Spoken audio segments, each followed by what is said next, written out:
Top of the morning to you, ladies and gentlemen. This is Industry Samurai Conference and Awards 2021. I am the moderator, Anand Pandey, editor, Dynamic Manufacturing India magazine, and you are on day 4 of this week-long event. Today's subject is one of the most exciting and interesting and important subjects of the conference, and it is the role of aerospace in India growth story.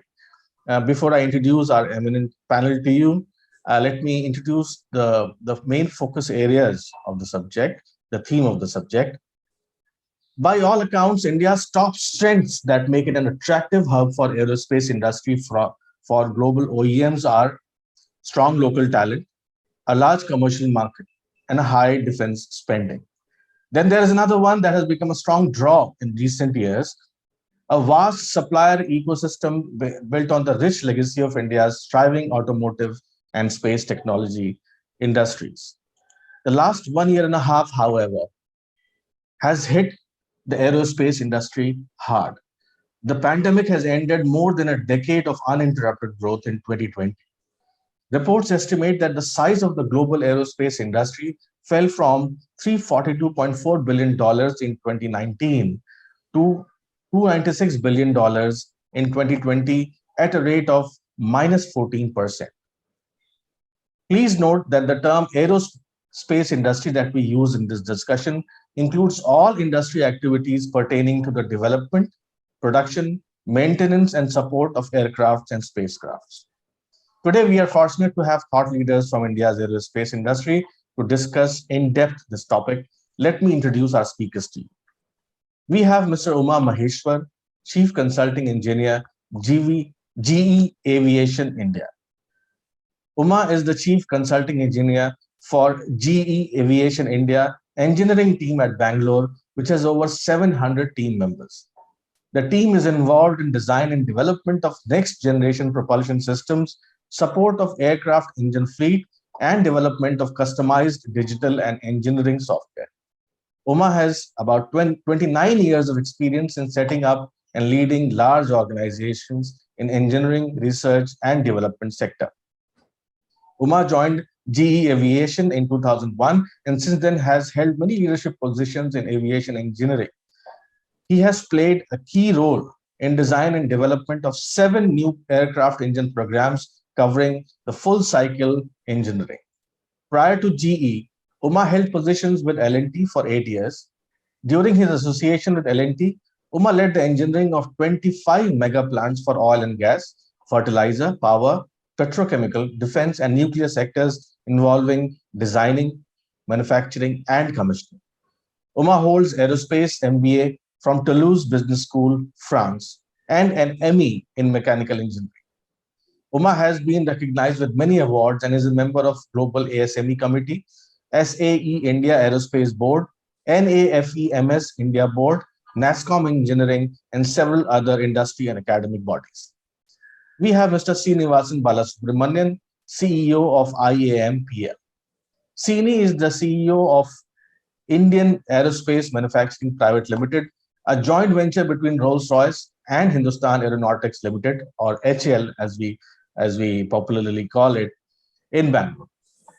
IAMPL manufactures aero engine components for the technologically advanced Trent family of civil aero engines. In his role, Srinivasan collaborates with both Rolls-Royce and HAL to grow the business. Before joining Rolls-Royce, Srini held leadership roles with TE Connectivity Bangalore and was the Chief Operations Officer of Precol Limited and Director's Operations of Lear Corporation India. Srini is an ME, a mechanical engineer with post-graduation in manufacturing management from BITS Pilani and an executive postgraduate diploma in business management from Symbiosis International University. His experience spans across manufacturing, supply chain, procurement, program management, and multi-location plant management. He is passionate about driving digital initiatives in business and firmly believes that digital adoption is the future. We have Mr. Surendra Vaidya, Executive Vice President and Business Head, Godrej Aerospace. Mr. Vaidya has worked with Octoclin L&T before joining Godrej in 1987. He has expertise in welding various alloys to international specifications for oil and gas industries. He set up business in aerospace for Godrej and Boyce Manufacturing Company Limited. Starting with ISRO and DRDO in 1985, now Godrej Aerospace has become one of the trusted suppliers of critical components and assemblies to aerospace brands like Boeing, Airbus, Safran, Eaton, Moog, GE, and Rafale. The team led by Mr. Vaidya at Godrej Aerospace has been awarded by the Aeronautical Society of India for development of cryo-engine technology for ISRO. Under his leadership, Godrej Aerospace has received several accolades and awards. For example, the Award for Excellence in Aerospace Indigenization by SIATI. Uh, Godrej Aerospace has done a significant contribution and valuable support as an industry partner to meet the target of handing over of BrahMos missile systems in 2007. Other than this, the major accolades and awards include Defense Technology Absorption Award by DRDO, the Best Industry Award from BrahMos, and Mr. Vaidya is BTech Metallurgy from IIT Powai. Now, after the introduction of our eminent speakers, I'll move to the first question of our panel discussion about the current scenario of the aerospace industry globally and that of India, especially from the perspective of the last 2-3 years, which have been really hard for the industry. Gentlemen, my question is that how has it impacted the industry, especially from the supplier and the human resources sides? How do you see this challenge impacting the mid to long term plans of major OEMs like Boeing and Airbus? We'll start the discussion with Sini. Sini, over to you. Thanks, Tom. It's a timely question. I mean, we are experiencing that for the last at least 6-9 months. I mean, there's a kind of recovery that's trying to happen, though in the last few weeks with the Omicron coming up, there's a kind of a different thinking. But we are positive now and then looking forward for the industry to get up and get back to speed. I mean, when that's happening, I mean, when the industry is recovering and getting back to speed, there are, as you rightly pointed out, there are issues coming up in the supply chain area and in the people area.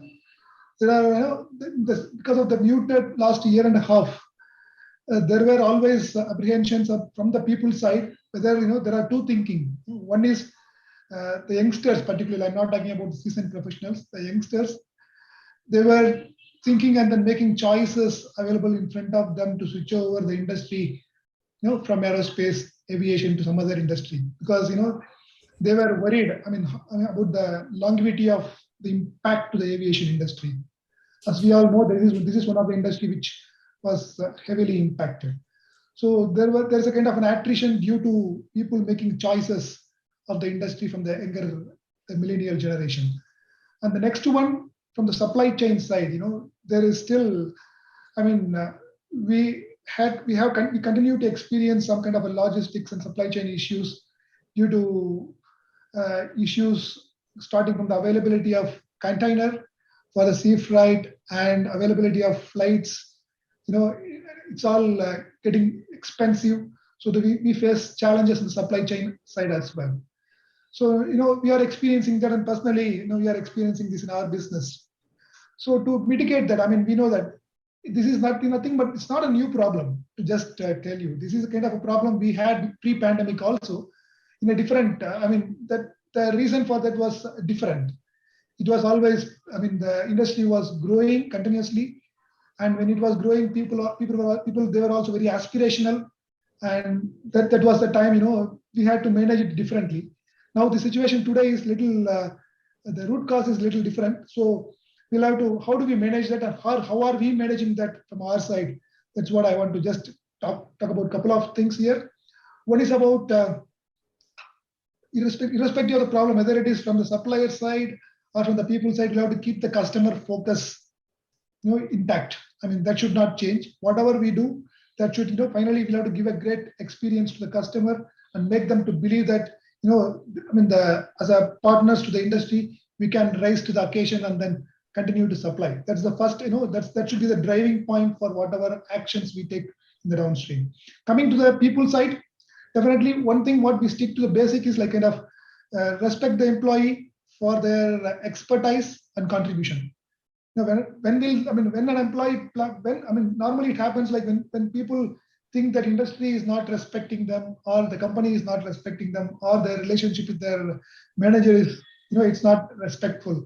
That is when they try to make choices. And that is where we put the fundamental thing in place, like respect each employee for their expertise, and also treat them with dignity and respect, irrespective of any situation. That is very, very important. And in the process, with the changing scenario, there is, I'll also come to that point, because there is a changing scenario in terms of customer expectation, in current situation, because they also expect whenever they want the product, they want delivery. Also, that there are new deals are happening at a higher, highly cost competitive levels. So the way to manage is like people. How do we utilize the people better? And here comes, we can actually provide a single solution for two problems. One is people leaving us, and another customer expectation. So what we did is like upskilling and multi-skilling of people. That is very, very important. That is particularly, it's also liked by the people when they are they are multi-skilled, they are upskilled by the company, spending money for them. So that's something which we started, and it's going on, and that has given us good results. With that, and also we keep talking to people about the future plans, engage with them, like how do we? I keep telling our guys, like, engage with their customers better than before. When they are, when all of us are in trouble, and particularly when customer things are very dynamic, it's better to get engaged with them continuously than before or than ever.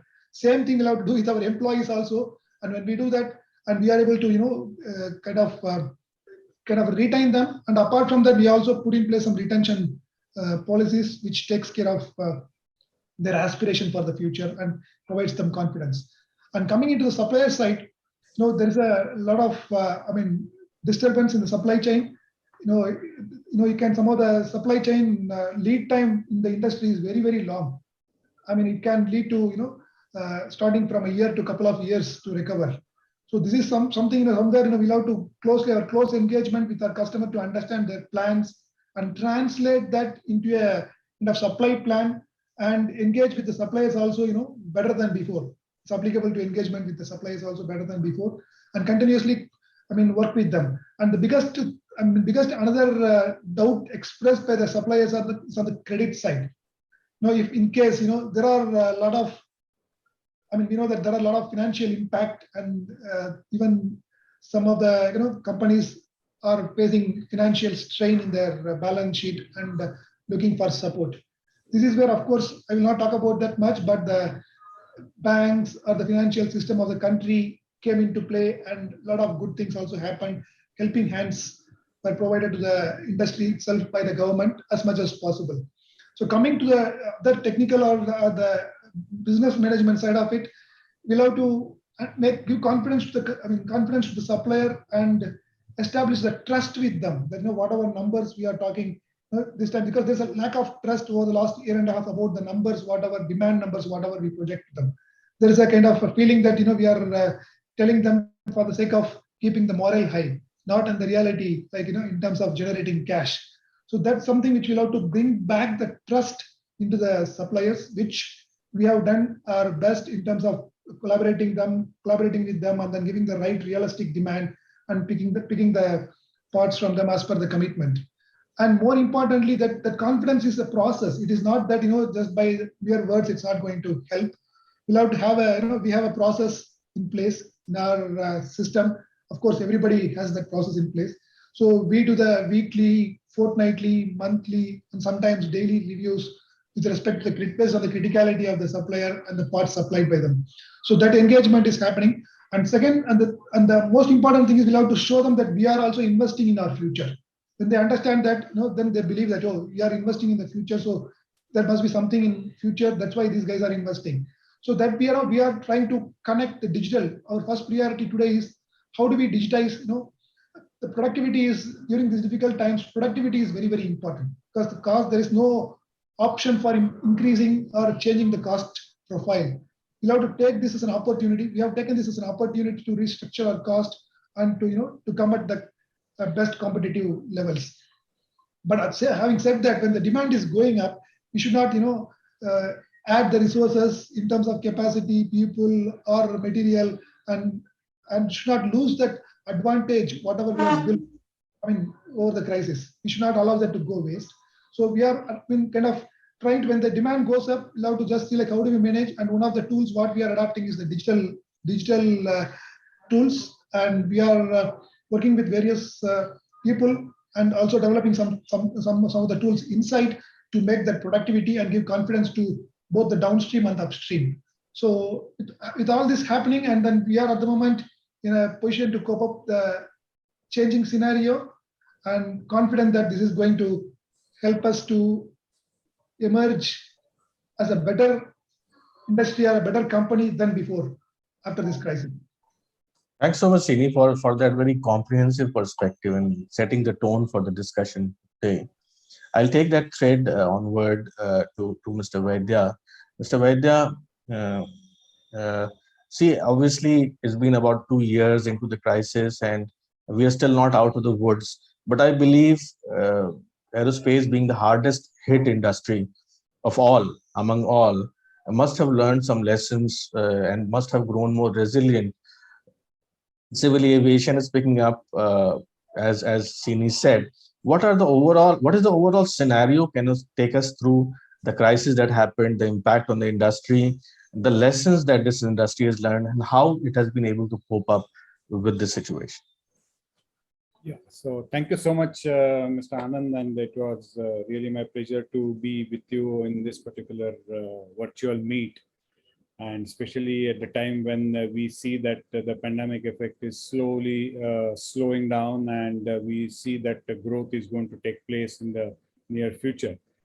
So if I just put it between 17 to 18, I mean, before the pandemic, the aerospace had really a golden era. Everybody was really ramping up the production, including Airbus, Boeing, all the engine manufacturers like Rolls-Royce, GE, Pratt & Whitney, Safran. And suddenly this pandemic came up in the period, say, if you see every business is kind of a sinusoidal curve, but when you are on the ramp up of a sinusoidal curve and suddenly you come from the positive side to the negative side, it really makes a huge impact on all your long-term and short-term plans, what you made. Because when you see there is a growth, obviously industry come forward with a lot of investments, recruitment, technology, acquisitions, and suddenly you have to apply a brake to it. It becomes a little difficult.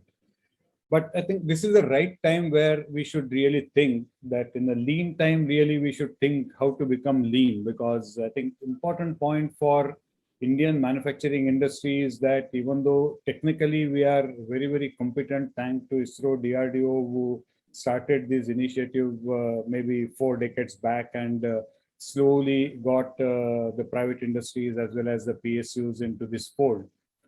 But since we never had opportunity to produce in numbers, the aerospace manufacturing per se in India is never a competitive. We have always really struggled a lot to meet the international prices, and probably even on the delivery fronts also, because we have never produced in numbers. Unlike the auto industry, who got advantage of becoming the, first as a suppliers to the famous Maruti Suzuki, the entire supply chain and complete revamp which happened in the Indian auto industry. And then many others like Tatas and Mahindras who came forward with their beautiful designs, and they developed their own supply chain. And slowly then we got a confidence and we became the OEMs, or we became the supply chain partners to most of the global OEMs. And today Indian auto industry is being respected for both, I mean, for quality and for their delivery. And they could do this because of very good systems. Now, AS 9100 brings as a mandatory requirement for every aerospace industry to have a system. So as far as the systems are concerned, I don't think any Indian company is falling short of the requirements as compared to the rest of the world. But as I said, we are surely finding difficult. And you also asked a very valid question to our panel colleague Shini on the supply chain. And unfortunately in India, the supply chain, as far as the raw materials bought out, which are very essential and requires a special approvals from the OEMs and acceptance or the adherence to certain standards which are internationally being used. There are hardly any such kind of suppliers or supply chain partners in India. So we are heavily dependent on everything to be imported. All our inputs for our manufacturing are imported either from Europe, US, sometimes in China also. And now the Japan and Korea is also coming up and they are getting into it.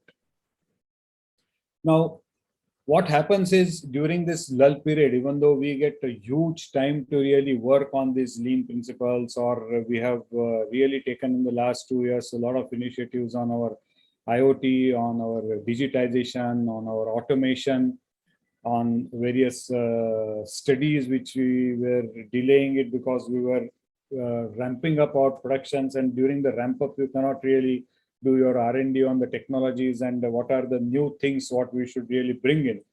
So we could get all those times in the last 2 years. But on the same side, the retention of skill becomes the most important. I mean, one is financially, how do we really retain them and keep getting them? But if this is a very specialized field, the aerospace is not something which you can really acquire very easily. But once you acquire, and if you don't practice it, for example, a machinist or a welder or for an inspector, if it doesn't do that activity on a daily basis, it is likely that he will lose his skills, even though you can retain him by paying him his salary or giving him whatever increments or other things he is looking in this pandemic time. But how do we retain his skill? So they all were worried and they were all really looking for opportunities to come in.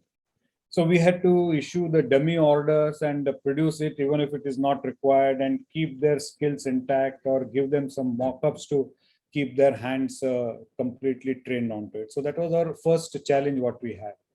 Second, all of these assets what we use, they are very, very specific assets, very highly sophisticated machining centers, welding centers, robots. Now, those also require servicing and usage, because any electronic item, if you don't use it, and most of the assets nowadays have become electronic rather than the conventional. And those controllers, even though you will keep the ACs on, humidifiers on, but they must be run. If you run them, then only you can maintain it. If you don't move slides, the slides will get rusty. If you don't move the slides, the dust will get accumulated.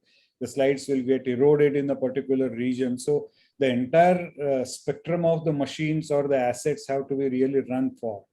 And that also is another expense. I mean, running these assets just for nothing. Sometimes we have even run the assets even in the air cutting kind of a cycles, and there was no actual hardware to be cut. Fortunately to us, and especially for Godrej and most of us who are involved into a good product mix, like we are into the missiles, we are into bombs, we are into the space, we are into the civil, and we are also into the military aviation. So the offset orders what we had, that kept us alive, because that has nothing to do with the civil aviation, and thanks to our friendly neighbors who really encourage us to invest and really expand. And in this pandemic time, we saw what happened to our northeast and what is happening on our north side, our east side, west side, and surprisingly to our south side also, where we used to have a lot of comfort. But I think the Indian Ocean, Arabian Sea, everywhere there is a distress today. And that really puts in a lot of effort by Government of India through the MOD to bring in many projects on fast track, and fungibility of some of the assets or operators may not be that good, but the team really took it very positively, and they really moved from our civil aviation export, what we are doing, which has come down, as you also pointed out, roughly 30%. I mean, what we are doing today, we are producing only 30% and hope to ramp up in next 2 years to 60%, and then probably 24, 25, we should be coming to the pre-COVID conditions. That's the predictions what we have. So this good product mix helped us. The last point, I would like to just bring it here. You asked specifically about how the Airbus and the Boeings and the others are trying to cope up. I think among all of them, the Boeing got probably the maximum hit. One is the impact of the COVID, of course, which brought down the numbers. But they had also a challenge in the MAX, the 737 MAX, which had 2 unfortunate incidences. And that put the restriction on usage of that, and the Federal Aviation Authority was not giving them permission to build those aircrafts in the US. And the supply chain of the entire Boeing on 737, and that also impacted on their other aircrafts, has impacted a lot of the Indian industries who are on the Boeing and Boeing supply chain. Now, it's very difficult for us to revamp all those numbers, as well as for Boeing, it will be difficult. And last is surely we are very, very watchful and looking at what is going to happen in next 2-3 years. The lean period, which has been forced on all the aerospace industry, is giving actually a lot of breathing time to the Mitsubishi regional jet. It is giving breathing time to the Chinese regional jet. It is giving to the Bombardier regional jet, the Russian regional jet. And India also is thinking of restarting our Saras from 14-seater to 19-seater. And we are also trying to make the Dorniers to have the linkage of all our districts to the metros, and metros then connecting to the international sites. So I think we should be watchful. It is not going to be dominant in aerospace with the Airbus and Boeing, which were dominating instead of monopoly, that the duopoly, what we were saying. I think there will be a number of more players going to emerge as we come out of this COVID and the market picks up. So it's geopolitical situations are really, really dynamic. One has to be very alert on these situations, and we should really look for it. So thank you. I will stop it here, allowing my colleagues to also share and participate on this. Thank you, Mr. Vaidya, for those amazing insights. You touched so many points in your perspective, informing our readers. Uma, Mr. Vaidya and Sini, they have touched so many points and so much in depth. What is your perspective to add to their thoughts?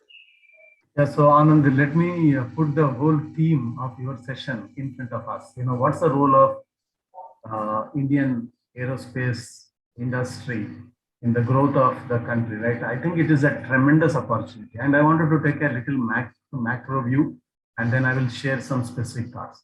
So let's look at 3 things. No question, the pandemic has posed an unprecedented crisis and challenge in front of the entire aerospace industry.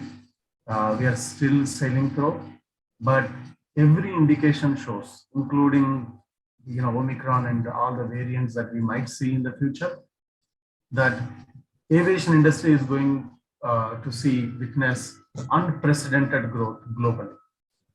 So that's given. It's a reality. It is not about whether it will happen. It's the question when it will happen, and when can be delayed by 2-3 years. But it is the writing on the wall is very clear. The industry is going to grow, and India as a country is already the fastest growing aviation market, both from commercial aviation and also from military aviation.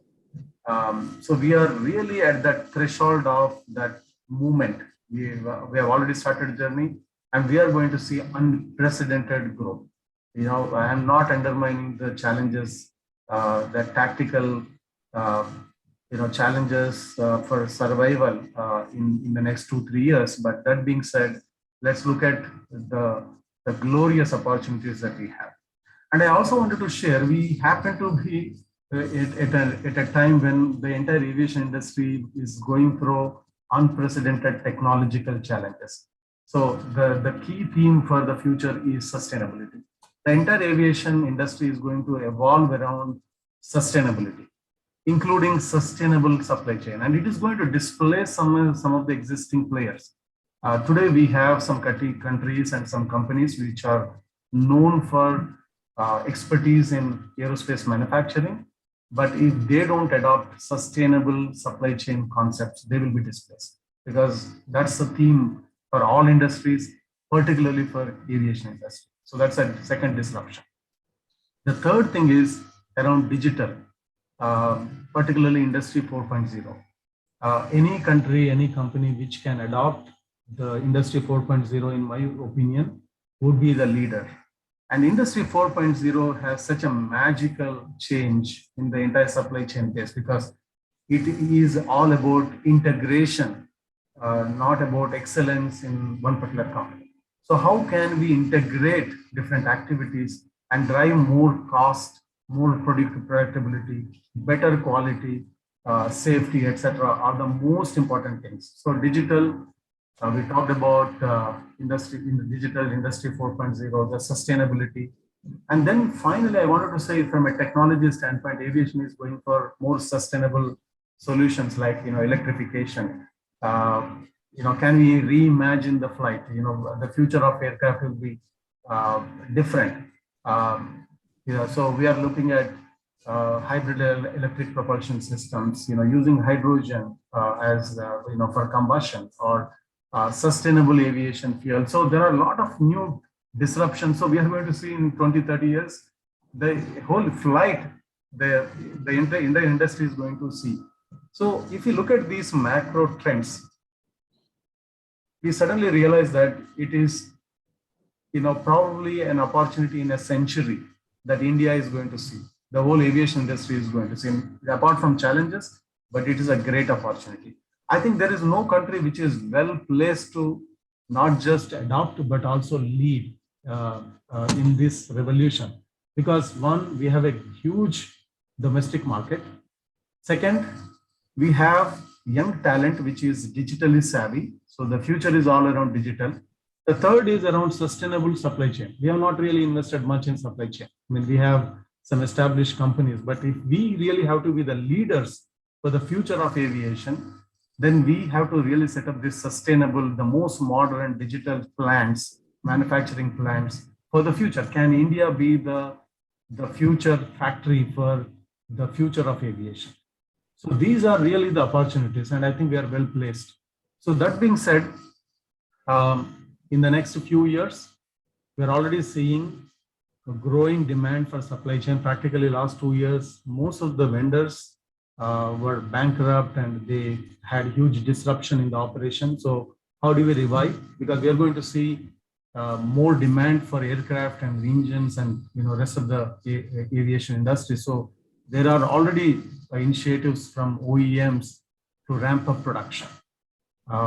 So it's not easy to stop operations and restart and really make record production of these parts. So that's one. It's very clear that we would need much more engines, much more aircraft than what we would have forecasted, because again the growth is more than what we predicted. The second thing is around this whole particularly for Indian manufacturers. I want to encourage really putting some money for R&D because it's a different game as compared to automobile industry or any other industry. See, you can design an automobile for India, and it's pretty much for your road conditions and your comfort and for the price point that you want. But aviation industry is different. You can't design an engine or an aircraft for India, unless you really have such a huge demand domestically. But ultimately, we will be competing on the global era, right? So we need to think of, how do we really build global supply chains, global products, global technologies? So it needs a very different approach, particularly investing in R&D and being patient, and also seeing from a long-term perspective rather than thinking of short-term. I know short-term is important because we have to survive and we have to show, money to our shareholders, stakeholders. But then please do leverage the government schemes, invest in some technology, being more smarter, more digital, more automation. And then finally, on the human resources, we need to really step up our manufacturing capability. We still have huge gaps. If I take a jet engine, maybe in our country, we can manufacture, if we have full freedom, we can manufacture maybe 30% of the modern jet engine. We still can't, manufacture 70% of the engine because we never dealt with those materials. We never dealt with those kind of complexities. Things like additive manufacturing can be a disruptor. So the point I'm making is we are going to witness unprecedented growth. Aviation will be the growth engine for Indian economy and for the rest of the world. And if we can make best use of modern technologies, India can be the factory for the future of aviation. And then we can be the leaders in developing world-class products and world-class technologies. Thanks, Uma, for that comprehensive thought. I'll take this discussion forward to global value chains. Now, India mostly, as our esteemed speakers pointed out, has a lot of potential. But from the data, from the present scenario, it is evident that we are operating in a supplier space, which is mostly tier 3, tier 2 supplier space when it comes to global OEMs. Now, my question to the panelists is, and I'll start with Sini, that how and in what ways can India as a whole, as an industry, as an aerospace industry, move up the global value chain of aerospace? Thanks, Anand. That's another good question. The situation on which we are all working on. The interesting situation is we have a lot of advantages to go up in the value chain. The number one is like the engineering talent or the engineering design centers in India on the aerospace side. Or aerospace, what I mean is like including the defense and the space side is humongous. There are a lot of engineering talent available and they are getting used to it. And to go up the value chain, another thing what naturally helps us is the changing technology, as Mr. Uma pointed out a few minutes back, the kind of the sustainability needs of the future. It is shifting the technology to the new levels, starting from whether it's a hydrogen fuel or whether it's going to be the electric engine. There is a lot of new engineering requirements that is going to evolve the coming years. So this is an opportunity where we can be a part of the new value add, which is no need to. There is always a conflict when you are trying to invent the things which are already invented.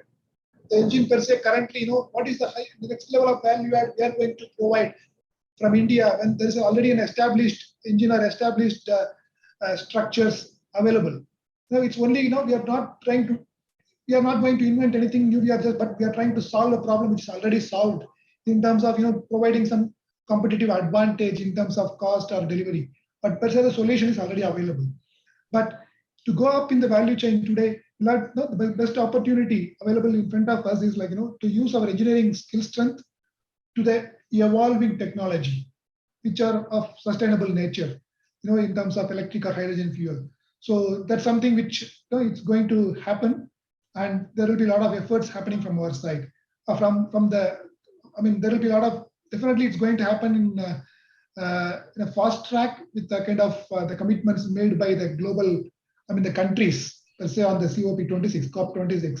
So it's going to drive the sustainability requirements to a new level. So which means it's going to provide a lot of opportunities, both on the design side. And next one, it's also going to provide a lot of opportunity on the component manufacturing side also. We can, as a country, we are tropical, and then we are for sustainable manufacturing. If we put our thoughts together, we have a roadmap. Let's say we have a roadmap up to 2030, 2040, and how are we going to evolve our sustainability thinking in the coming period. How fast we can go net zero. So that's throwing a lot of opportunity, and probably we realize that we can be faster than what we thought probably a couple of years back. Today, with the situation evolving and with the kind of alternate energy options available in front of us, starting from solar or the fuel cells or the other options available, the technology, the evolving technology, we are better placed in that area to become a component manufacturers with sustainable technology. That is going to be very attractive for the OEs around the world. We can compete with the developed country vendors faster in this, taking this as a new datum, new baseline. So this is going to throw a lot of opportunities. Having said that, even in the existing situation, what naturally happens is there is a lot of current situation when the industry is evolving today. They are faced with challenges. It's not going to be demand is coming back and only put the capacity and it's going to happen. No, when the situation is coming back today, it is coming with mixed bag of challenges. The customer taste is changing. Today, for example, the commercial airline industry, it's going to operate differently. It is at least for the initial period, it's going to depend on the leisure travel more than the business travel, because business travel, it's going to take some time. As our research says, it's going to people are adapted to the new method of working. But so it's going to, particularly the long distance travel is going to depend on the leisure travel. When the leisure travel is, that is what we are going to depend on, there is also sensitivity to that, to do that. Because the long haul wide body engines, when they are wide body aircrafts, when they have to depend on the leisure travelers preferences are different in terms of, they are willing to break the journey and take another flight for cost reasons. So they have to rearrange the cabin seating to everything. They have to think differently and think in a way that how they can attract the leisure travel or promote leisure travel better and better. But finally, it's going to be a new thinking that is supposed to evolve. In this period, how can they do that, but in a cost-effective way? That is where the digital, starting from there, the digital is an option available to attract the leisure travel better, and how to give the options. That is possible. That is not going to be possible with the conventional method, but that's going to be possible only through the digital progress, whatever digital imagination that is going to happen, or possible with already some of the airlines are trying to adapt that. So starting from there, how we can provide value addition in terms of providing the digital support. India's inherent capability on the technology side. So I mean, we have a better, with our skilled workforce available in the digital side, we can be the supplier of the new evolving digital platform requirement and support that for the airlines industry much better and faster. So that is going to be another opportunity to go up in the value chain. So, and the next one where along with when these two things are happening, more so we'll have to increase or kind of improve our research and development investments, and also the testing, investments in the testing, which is going to be a requirement to prove trust to the global OEs, particularly kind of Boeing or Airbus. And when we have the complete capability within India to be considered as a value service provider, the R&D and the testing capability is a must, going forward. And if that is going to be possible within our own country, available at an affordable, affordable rates, affordable competitive pricing and delivery levels, and then there is no going back. It's going to happen. So that's my view on that. Thank you, Srini. I have a quick follow-up question that I'll put forth to you as well as other speakers. See, technology and particularly research and development in technology is is the sweet spot that all economies want to hit. India acquires a particular space down the value chain where it is into components and co-creation with biggest brand. You are heading a company that is co-creating products in collaboration with one of the biggest names in aerospace engineering, which is Rolls-Royce.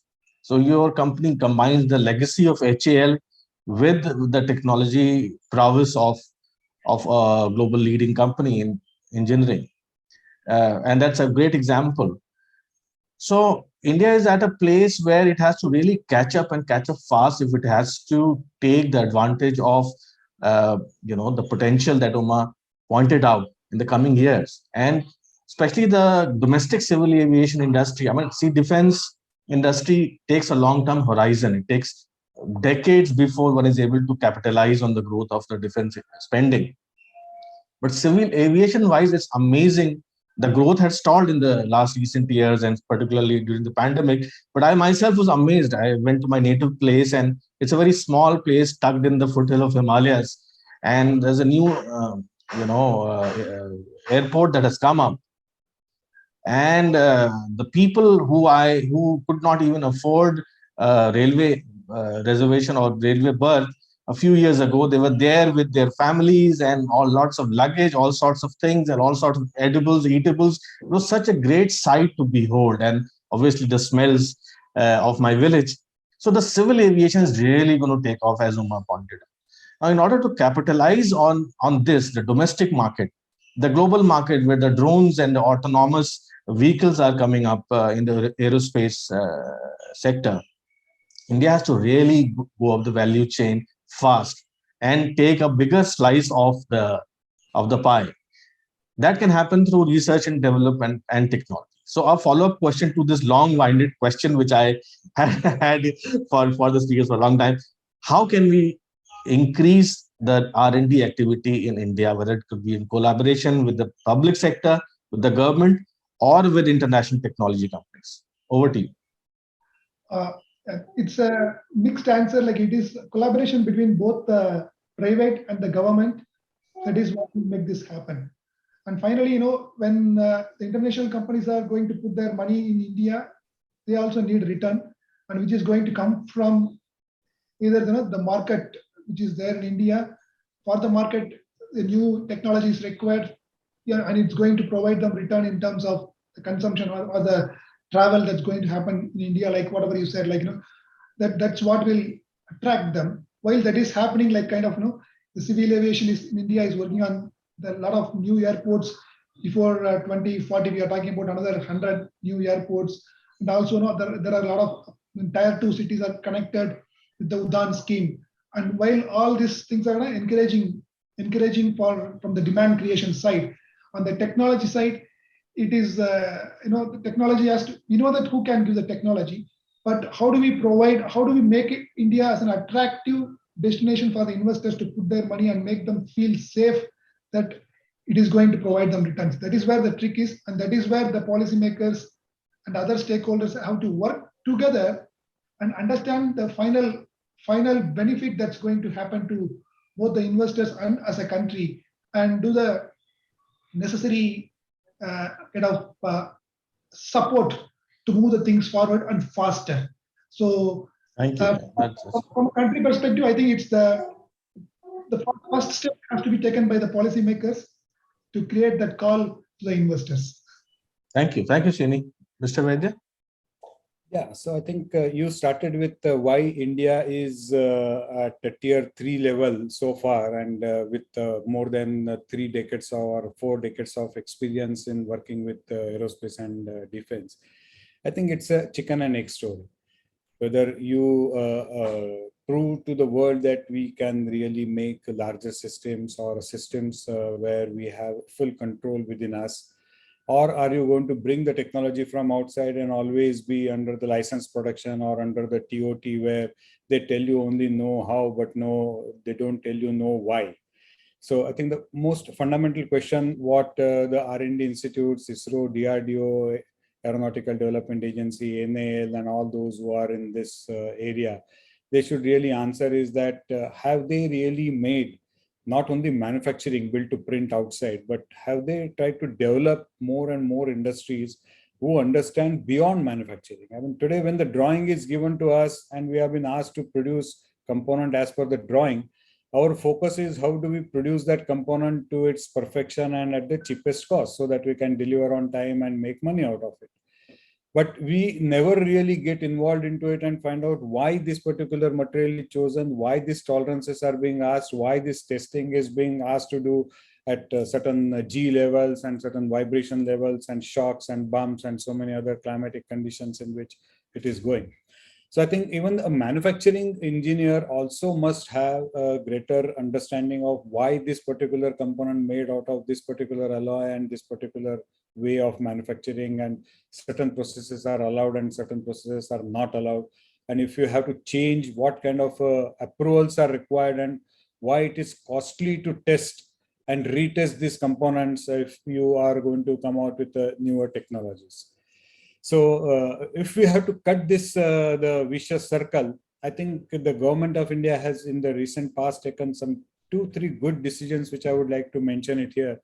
One is banning of these 209 items and another 200 items, which they would like to ban it in early 2022, allowing and forcing Indian industry to really take over this aspect and take a mastery of how to assemble, integrate, and not only assemble, integrate, but we have never tested how to maintain these assets for the next 10 years or 20 years of its life. We are only producing articles today mainly, or in the last till the last 5 years, articles which will be only for R&D for the designers or at the most the users trials, but we never produced it. Like the second major decision what government of India took finally is to produce those 85 LCAs within the country.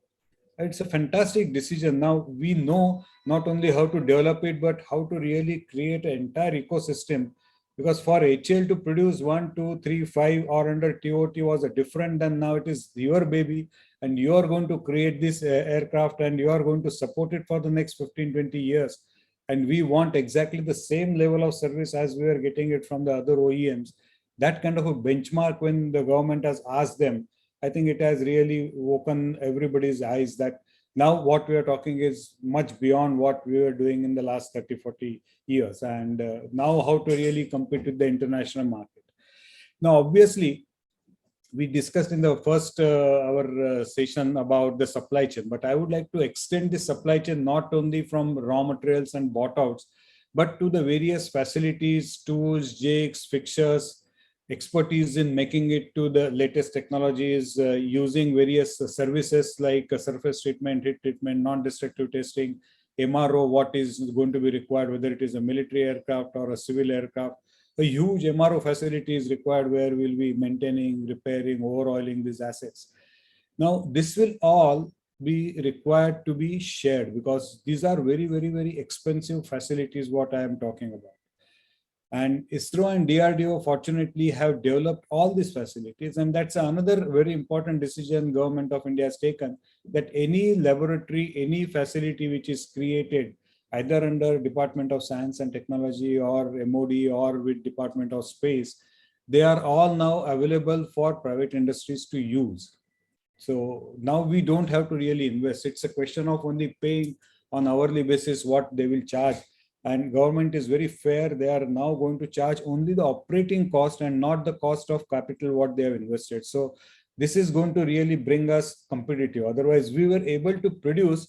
I differ little with Uma, even though his assessment will be far better than me. But just for argument's sake, sorry, Uma, but I would like to contradict and say that I think only 30% we cannot produce in India today. 70% of the aircraft, surely all the Indian manufacturers put together will be able to produce it. It's a question of whether we are willing to form a consortium, a cluster, or come together. Independently, your assessment is 100% right. But if I had to talk Indian industry put together and with ISRO and DRDO, whatever work they have done in their own things with all the PSUs like HAL, I think more than 70% of the technologies and the 70% of the manufacturing facilities and capabilities are available. Now, what is not available is really the exotic alloys and that like single crystal braids and other not the rotary friction, but the linear friction technologies, the 3D printings, the ceramic technologies which are required, special coatings which are required on this. So these may be some areas where, once again, if we come together and form a cluster and really not compete with each other, I am sure that in the next 3 to 5 years, even the balance 30% also will be able to do it.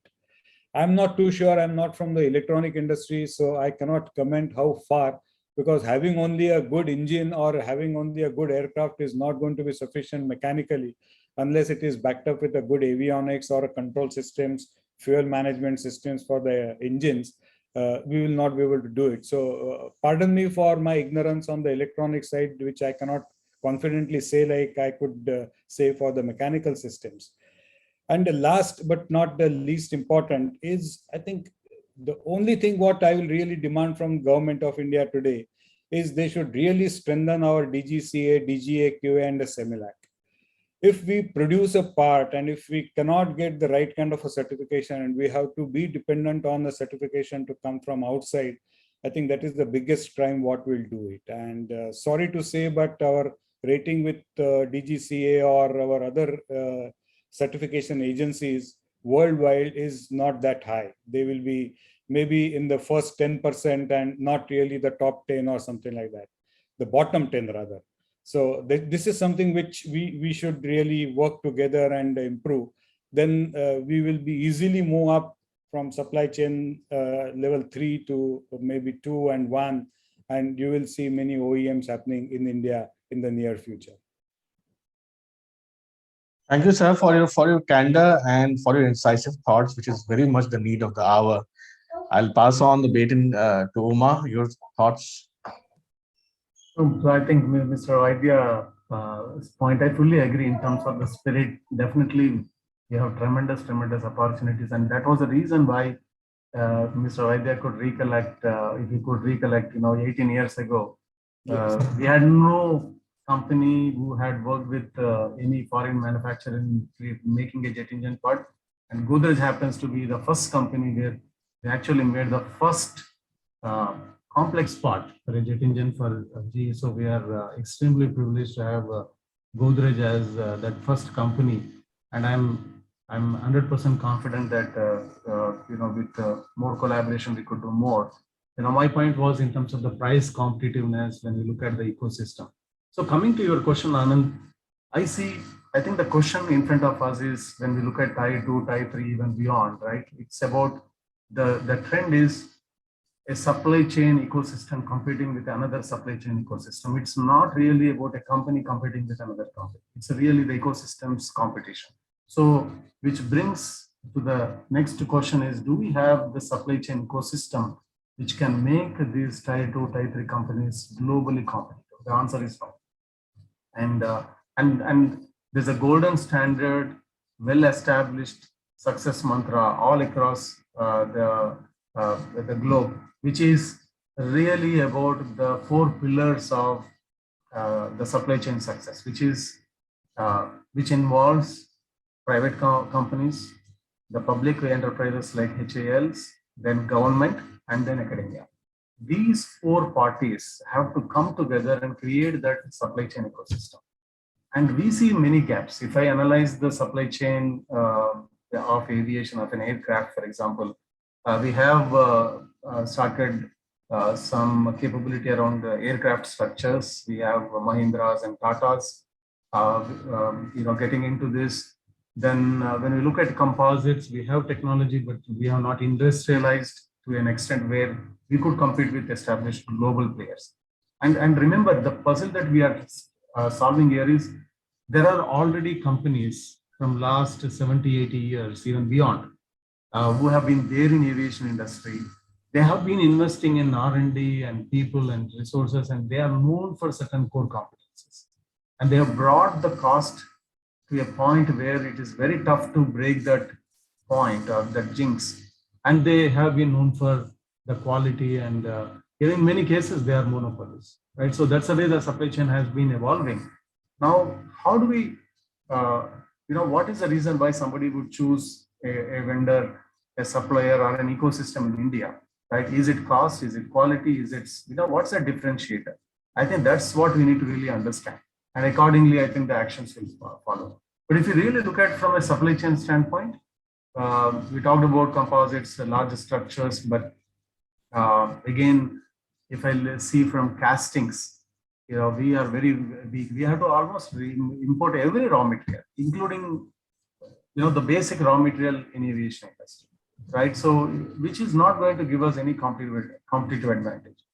Very few, we don't have a good forging capabilities. These are really essential. And one of the biggest bottleneck is the special processes. Every component of an engine or an aircraft has so many special processes. And then Mr. Vaidya talked about the qualification, and we can't depend on, the foreign certification agencies. So we really have these bottlenecks. We must resolve those. And then I think government can play a big role in really creating that ecosystem. We need huge investments in setting up machinery, trainings, people, having those modern skills so that we can be globally competitive. So I think the Tier 3, Tier 2 vendors, they are doing their best. They have a lot of potential. They are waiting for the opportunities, and I think we need to unlock those, those potential. And then finally, I wanted to share this, that if I look at the overall supply chain growth, one of the best way to accelerate this is through joint ventures. Again, coming from defense offsets. That's a mandatory or necessity for an OEM. But if we can really learn the culture of aviation, I think one important thing is the culture, the sensitivity to safety, right, and quality are very, very important. It's unlike any other industry. So that kind of quality processes, safety culture, And then, of course, the technology know-how from the major players through joint ventures, I think will really propel us. And then our own indigenous investment in R&D will take us to the next step. So it's going to be a journey. It will not be a sprint, it will be a marathon. Thanks, Uma. A quick follow-up question regarding technology development and research. See, GE Aviation is a pioneer in this space by all means. Dating back to the early 1900s, whether it is the development of super turbochargers or turbo superchargers, if not mistaken, development of jet engines, for example, it has been a technology leader and an innovator. Turbofans, for instance, it has a rich culture, a rich legacy of development of technology for the last 200 years. About 100 years, more than 100 years. So coming from that perspective, what is your message? What are your thoughts on how a fertile ecosystem for development of technologies, for development of new ideas can happen in any company or in any supplier ecosystem in India? What are the lessons that we can borrow from your rich legacy? I think it's a great question, Anand. Thanks for asking. So definitely, yeah, we have just celebrated 100 years of GE Aviation 3 years ago. We are pretty much there right from Wright brothers inventing the first flight, and then the four, I would say, transformational propulsion systems that has been there so far. So one, you talked about turbo supercharger. Before that, there was piston engine, then second turbo supercharger, then jet engine, which got invented in 1942, and then the large turbofans that we see today, which has huge power and thrust to take long range large aircraft. Right now, I talked about already the fifth technology disruption, which is around sustainability and can we think beyond jet engine? Can we think of hybrid electric? So there are so many technologies. So the key lessons for us as a budding country, which is getting into aviation from a more technology standpoint, is now being a risk taker. I think that's a huge challenge for us. We are risk-averse society. And many of the companies, private companies, do not have the money muscle to take enough bets. So first thing is the culture of taking risk as an organization, as individuals, and the tolerance for failure. It's okay to fail and take that lessons. And so that's the first thing I would say in terms of the culture. We need to be more tolerant for failures, learn from the experiences. And then maybe in aviation, I would say if you have 10 great ideas, maybe one idea would click, 9 may not work. I would say those are lessons learned, right? So it's not like every idea has to work and then we make money out of it. That's not the case, right? So it's a big shift in our thought process. Second is, I think from India's standpoint, there is a thriving startup ecosystem in all other industries. We see this in consumer, fast-moving goods and groceries and all that. We already see that startup ecosystem. Now, can we have more players in aviation? And we have realized in GE that it's impossible in today's era to just innovate everything within the company. Those days are gone for every company, particularly in aviation and then more specifically in GE. Because the technology disruption is so huge, no company has the money to really invest and invent within the company. So we must depend on collaboration, particularly with the startups and then with the academic institutes. So I talked about this public-private partnership along with government enabling that with the academia. So that has been a success mantra. And I wanted to share that I'm very proud to say that probably if you go to any institute, the research institutes like NAL or IITs, we have been the forefront of taking that risk. So most of these institutes are not known in global era. We are known for nurturing great talent, as great engineers passing out of IITs, but we are not known for, this particular IIT is known for certain technology in the global era. competing the best of the best research institutes. But we took that bet and we made some of these IITs as the leaders in the research. Like, I can talk about IIT Madras as one of the best institute for combustion research. And we worked with them and guided them in setting up those facilities. And then today they do cutting edge research on hydrogen combustion, sustainability, and the future of aviation. So that's another thing. We should really look at the collaboration, engage startup ecosystem. And then third is, I would say that taking really invest time in the technology trends is an important thing for us. Right, I talked about the sustainability, additive, digital. So if we invest on something where those technologies will become redundant, it's not going to pay off, right? So you need to be ahead of the curve and keep revisiting and being very agile and and move fast is another thing I can share. So being agile, be open to ideas and have that culture of innovation. And I just want to bring home this point again from our center in Bangalore.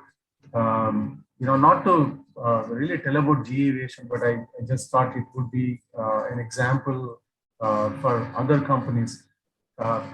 See, we took a bet of setting up large-scale R&D facility when India was not known for aviation as a core competence. GE was the first company to set up a large-scale R&D center, including aviation. Today, I can say all the engines that we designed and developed in last 20 years, around 30% of the design development happened right from our center in Bangalore. And not only that, overall, globally, around 20% of the patents are from our center. Can you imagine? 20% of all the patents that we have in GE Aviation annually are from our center. And we have an engineer, Ravindra, who has 100 patents. I think about the kind of innovation we can. And all of us have learned about aviation and jet engine, including myself. When we joined GE, we had no idea, no background about aviation. So it is possible. That's my message for academia, for private companies, for government folks to reimagine the future and go with that passion and perseverance. Thank you, Uma, for those words of inspiration, greatly needed in this today's times. We'll move to you, Mr. Vaidya, to talk about a little bit about the local startup ecosystem, as Uma mentioned, pointed out. It's very important to have a rich, thriving, vibrant local startup ecosystem, which is also a healthy indication of an industry's progress. To ask that question, to set up the context, I'm reminded of a small little anecdote that one of our speakers in the past shared with us.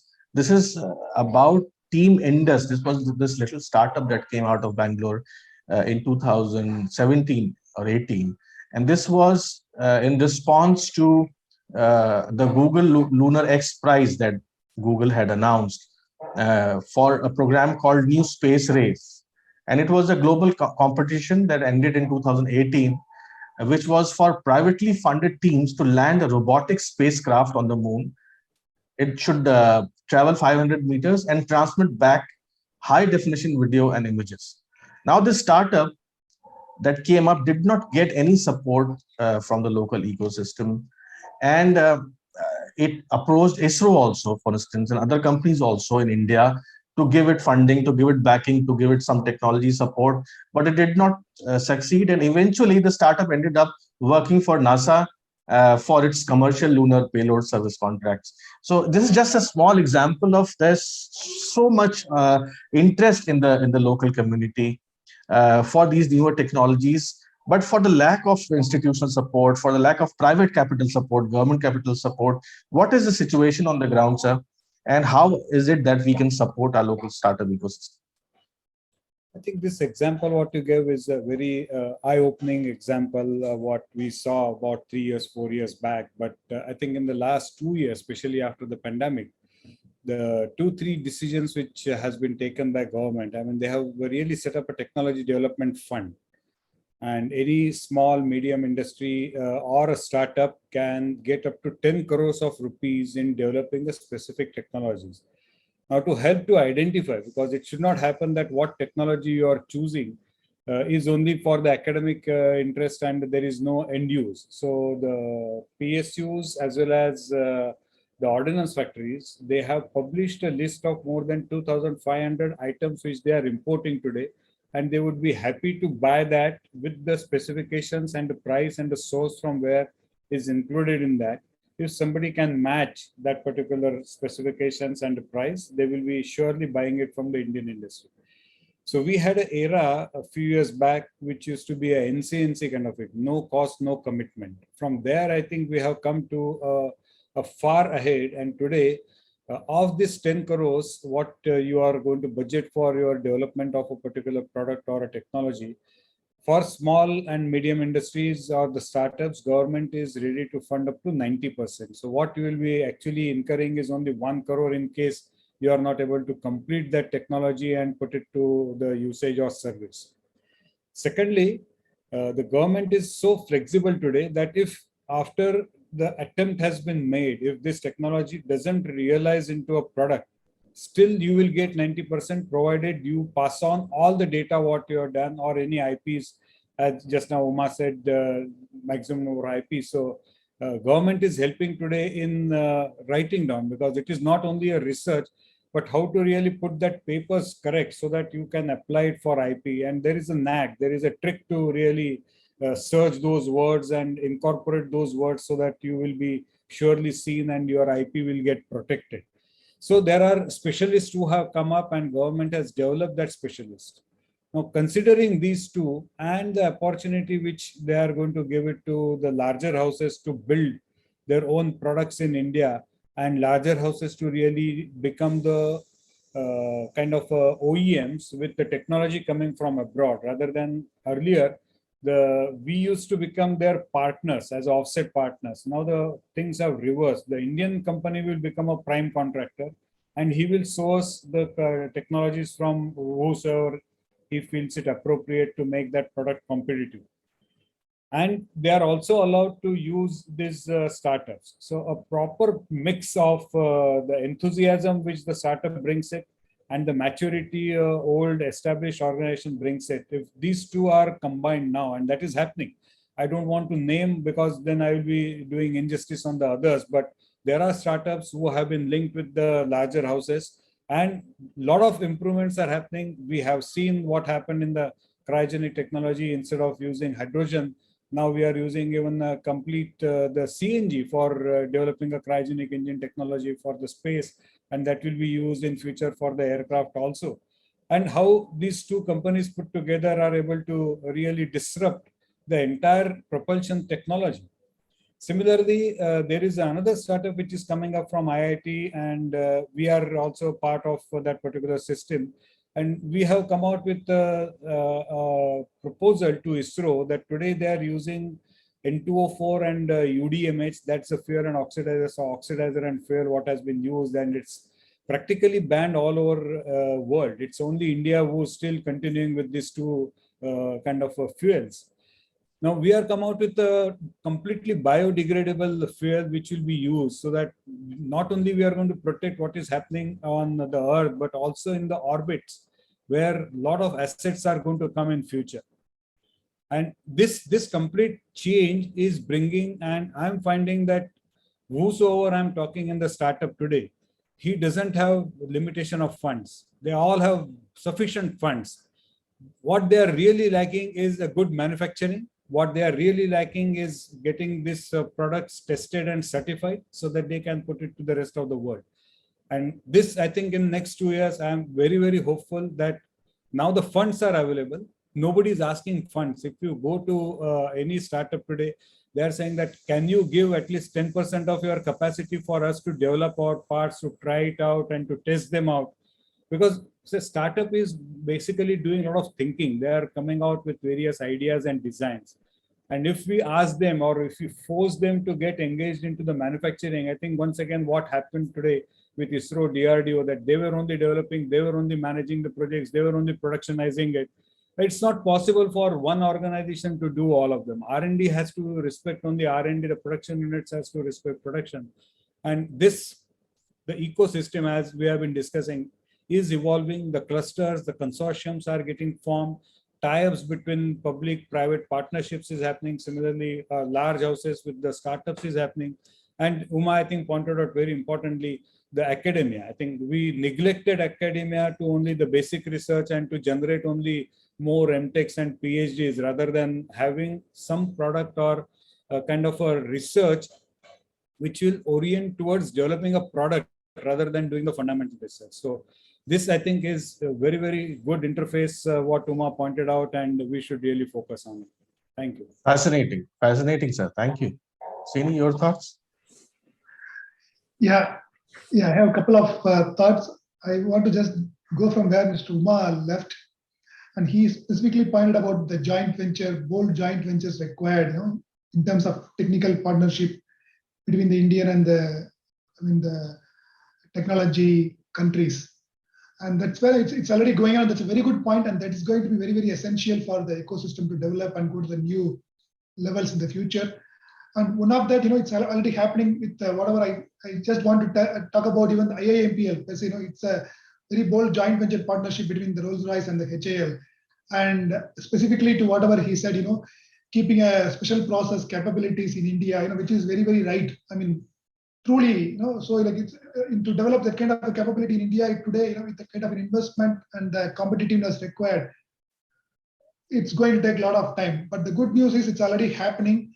And IIMPL is one of the examples where it has an in-house capability for machining, special process capability with an extended forging capability available for exploring the opportunities other than the partners. So that is very much right. And thanks, that's a great point from Ishuma. And continuing from there, the startup ecosystem, whatever you are talking, Anand, and it was what Mr. Vaidya said, particularly in the space area where there is a lot of things happening today.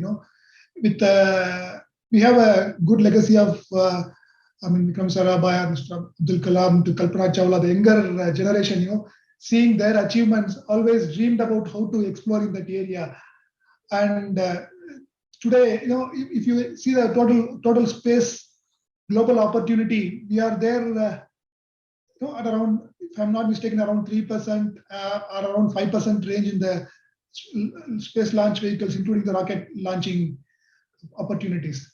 But today the good news, today the good news is there are a lot of at least 40 plus startups are available from India, including the technology, including new technologies like the unmanned aerial vehicles or the space communication systems or the nanotechnologies. There are a lot of these new startups which are showing interest in these areas and contributing. It's not just about thinking, and they are contributing to that.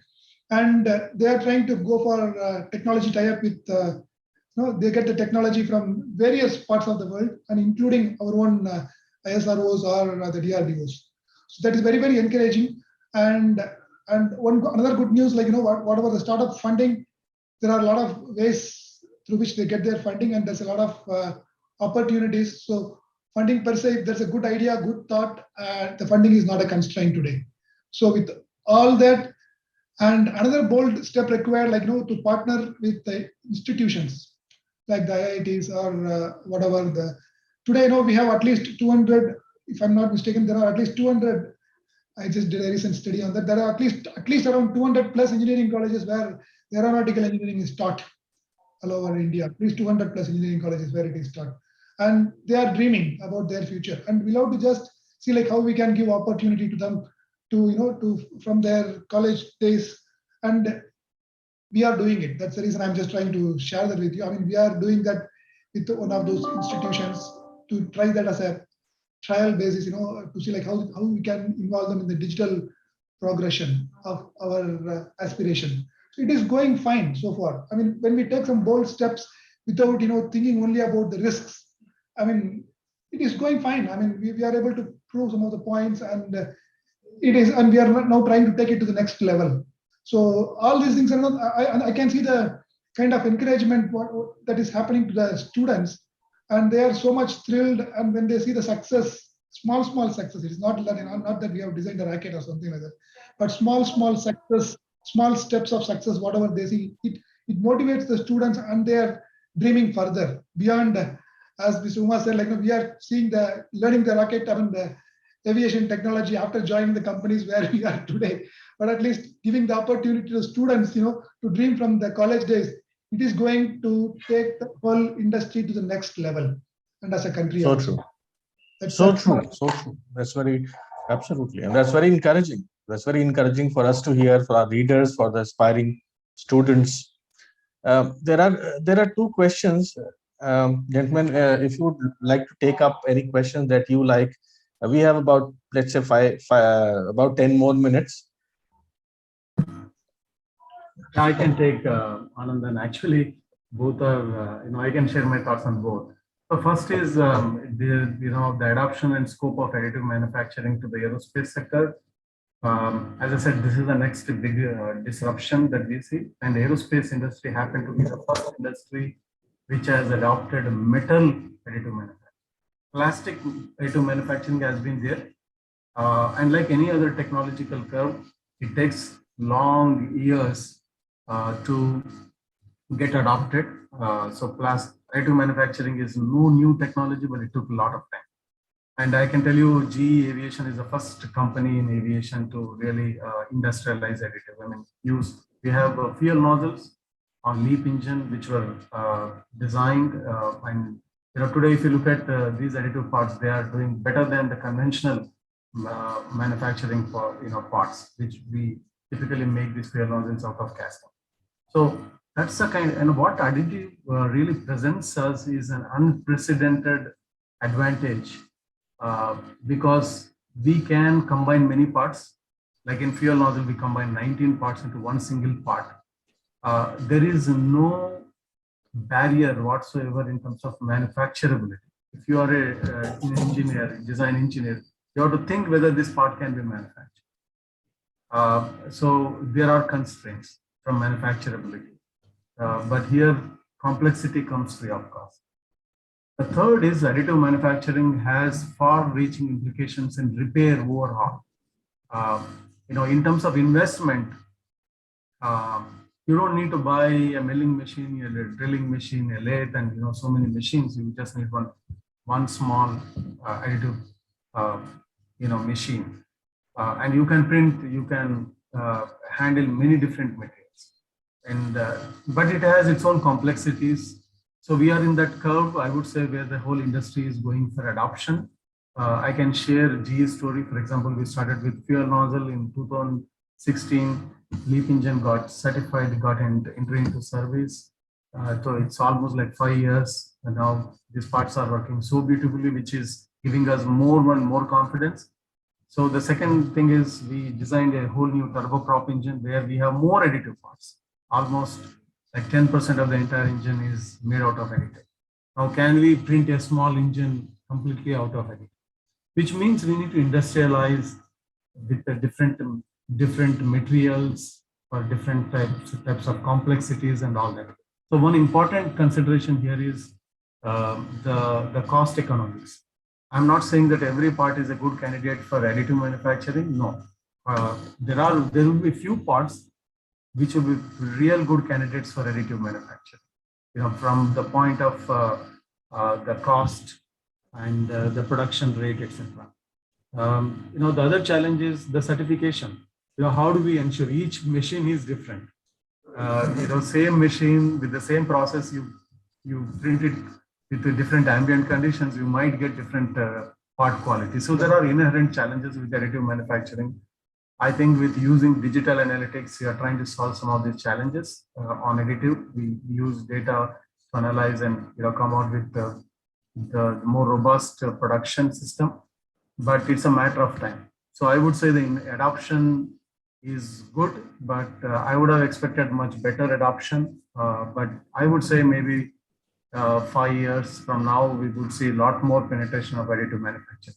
So that being said, if you see any growing economies in the world, right, many countries have been investing in additive manufacturing. because they know that this is the disruptive manufacturing technology. In India, we do have some state governments, we do have collaborations on additive manufacturing. So please stay tuned. We just signed setting up an additive manufacturing center of excellence with Tamil Nadu government. So that will be the first pioneering.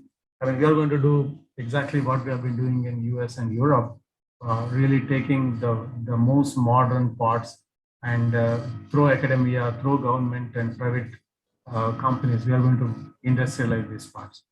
Okay. Can I, Anand, you want me to continue on the second one or I'll take it later? Absolutely. Yes, please. Yeah. So what are the measures on sustainability? It's a great question. See, we know the challenge.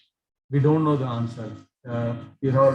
Say for example, if you look at supply chain in aviation industry, you take raw material from some country, transport from that country to another country, then you do few operations in some country, right? You can't do all manufacturing operations.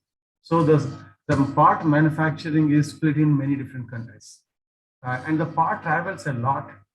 So if you really count the emissions which are produced in the process of manufacturing, and if somebody wants to put the regulations around, it will prove that the entire aviation industry so far has been working on cost as the prime driver. So it doesn't matter, how much time it takes. As long as you can plan those raw material and operations ahead, because you will save money. So cost has been the biggest driver for supply chain and manufacturing in aviation. If you turn around and say, I want to actually count how much of emissions we produce, the entire supply chain will get disrupted. Right. So as I said, now the supply chain is competing with another supply chain, which means we need to really have clusters. We need to have all the manufacturing shops together. You could be competing with another country.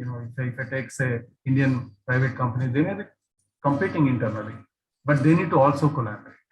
So we must have that kind of a cluster approach so that we would be known as best in terms of cost, quality, as well as sustainability. So sustainability is still a very tough thing. Just I want to close on another thing on sustainability.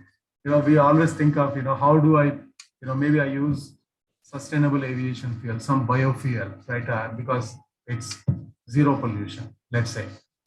But in the process of manufacturing the biofuels, some of these companies which produce these biofuels are the most pollutant industries.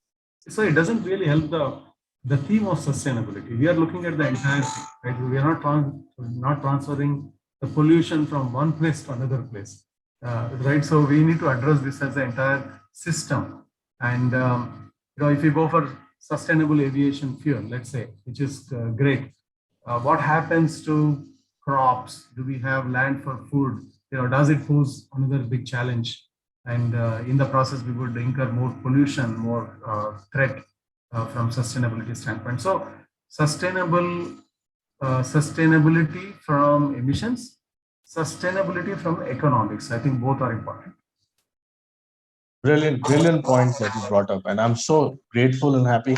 Now, for example, yesterday we were having this discussion from automotive standpoint, and this thing came up that in electric vehicles we're talking about saving of carbon footprints, but that is only downstream. What about upstream where electricity is generated? That is the biggest polluter among all the sectors. The biggest user of fossil fuels, for example. People are only seeing one part of the overall picture. I'm so glad you brought up the bigger picture scenario. Mr. Vaidya, you would like to take this question of sustainability?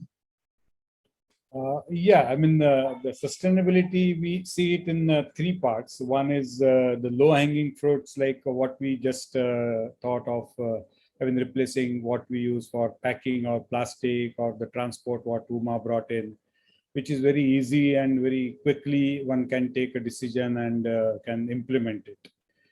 The second one is the medium term kind of a thing where you are I mean, proposing to change a fuel from what I just described from the carcinogenic fuels or the environmentally not good fuels to environmental friendly fuels like hydrogen and biodegradable like ethanol and what we are trying to use it. So that's another way of looking at it.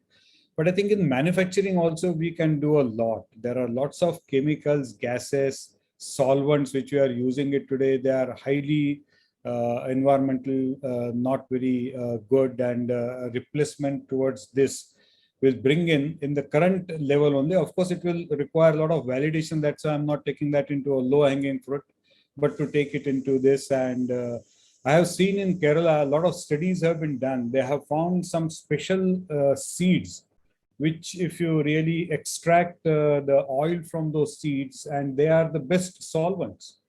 You don't require really a detergent, or you don't require a very sophisticated solvent like isopropyl alcohol and others, but you can use the extracts of those seeds from our Ayurveda. And that if we can do it, where India has a lot of knowledge and we have been practicing this for the medical usage, now the time has come where I think this has to be brought into the industrial usage also. That will bring in a huge sustainability.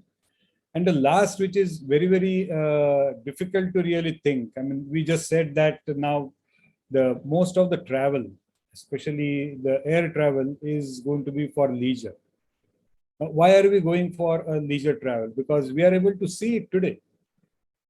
The feel what we wanted to get by seeing and going to that particular location is quite well obtained through the various means what we are having today. But we are still not able to really get a feel of touch. I mean, if I really go and touch a tree or a bird or something which is not seen in my locality, but if I go to another place, I can really see that. Or the smell, the overall environment over there. It is not only what we see. I think all five senses, when we are able to transfer, and like today, I mean, very comfortably, we are able to communicate. We have no issues. We are able to see each other. We are able to discuss with each other. It is as good as I am finding that it is good as the physical meeting. But still, we are not able to touch each other. We are not able to shake hands with each other. We are not able to really smell the environment, what is going to be there. So when that will happen, I think the real sustainability will come in. The feel, touch, all the five senses, when we are going to really bring it into this kind of a new technologies, then the disruption will happen, and then we'll be able to save quite a lot.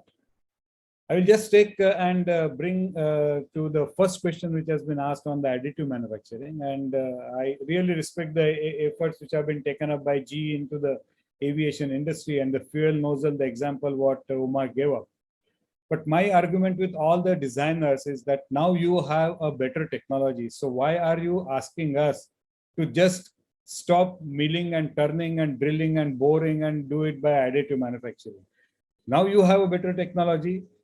Please reduce the number of components, and please also think something which you wanted to really do it, but because of the limitation of the manufacturing processes, you were not able to design. So bring something which now the 3D manufacturing can actually bring to our A's, and we'll be able to do far better. So let us turn this 3D manufacturing not to replace the current processes and do it much faster or quicker, but really add more value to our designs, and what was impossible one time can be made possible now. A combination of alloys, I mean, it was very difficult. In 3D printing, you can have part of it printed in stainless steel, part of it printed in very high strength alloys, part of it covered with copper or something for high conductivity, and the three faces will demonstrate the three characteristics which ideally you wanted. But in place of that, you use three different components. Now you have opportunity where print in one with proper barrier layers between the two alloys if they are not talking to each other, and make something unique. Wow. So many good things coming out of this discussion. I'm really glad that this is being broadcast live and is going to be there for posterity for us to document the whole discussion. Srini, your concluding thoughts on what the other speakers said?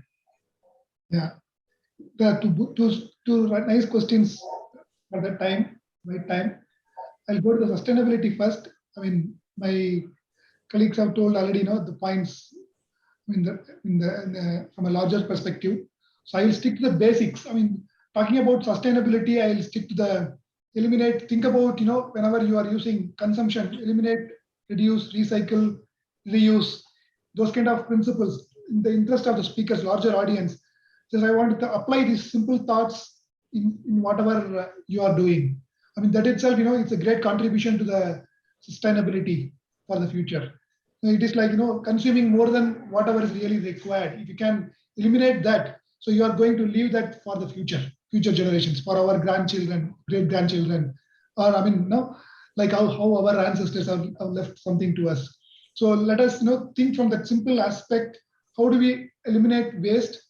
By thinking in a different way that's going to help the future. Having said that, we are really adapting. It is learning from each other's success. There is no real solutions available for every problem whatever we have, and whoever takes the lead is they'll have a lot of followers. But at the same time, this is one of the area where from India, a lot of the younger generation is going to, even the speaker from India was part of the COP26, and then the way she articulated, leave a better world for us. She was kind of, trusting the industries. From our side, we'll have to definitely contribute more than what we are thinking today. So there is already, it's going to be a condition of business in the near future. That is going to come faster than before.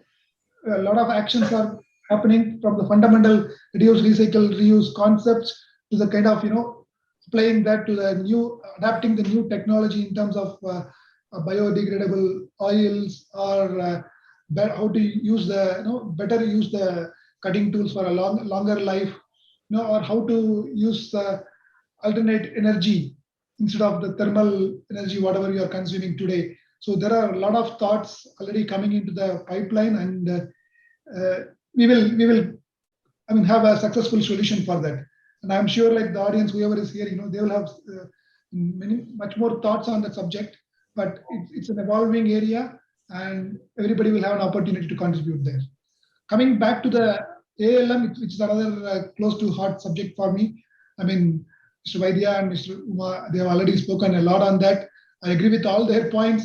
But the good thing about what Mr. Vaidya said, designers now can use their imagination to the best and provide a better product, a safer product to the world, to the consumers, and a cost-effective product, but a better product in terms of safety, and also in terms of using the imagination. They can provide much more futures to the consumers in much better way. It cuts across the industry, and in aerospace, it's already working fine, and with many players adopting it, including ourselves. Thank you, Srini.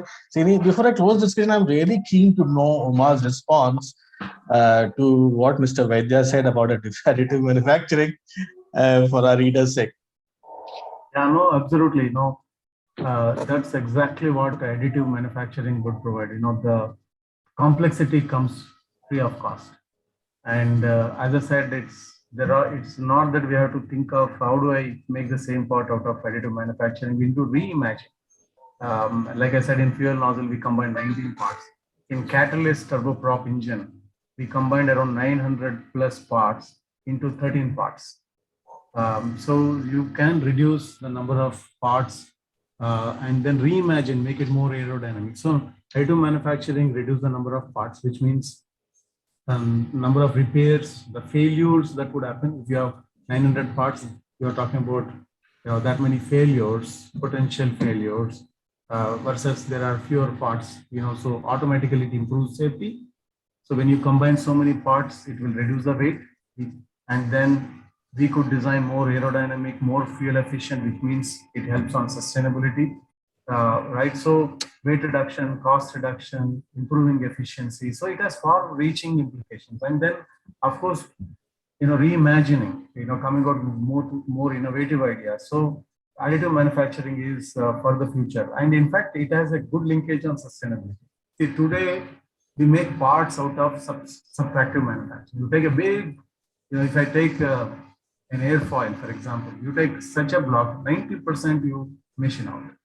So that means that much of electricity, that much of material which is processed in a very, and consumed so much of power, energy to really make the raw material, make the forging, and then ultimately you take 90% of the material out, right? So much of, so if you really look at from sustainability standpoint, it is one great lever that we have. And then think of also the number of machines that we would employ to make a part. All those are gone, you just have one machine. So many different tools and materials and machines. So if you really see, it's one big lever that I see from sustainability as well. Awesome. Thank you so much. Thank you so much, Uma. Thank you so much, Mr. Vaidya. Thank you so much, Simi, for this fascinating talk. Last 2 hours have been packed with insights that I personally have not seen in any forum on aerospace before. Thank you. You gentlemen have a great, great day ahead. Thank you for your participation. Thank you. Thank you so much, Anand. Thanks, everyone. Thank you, everyone. Thank you.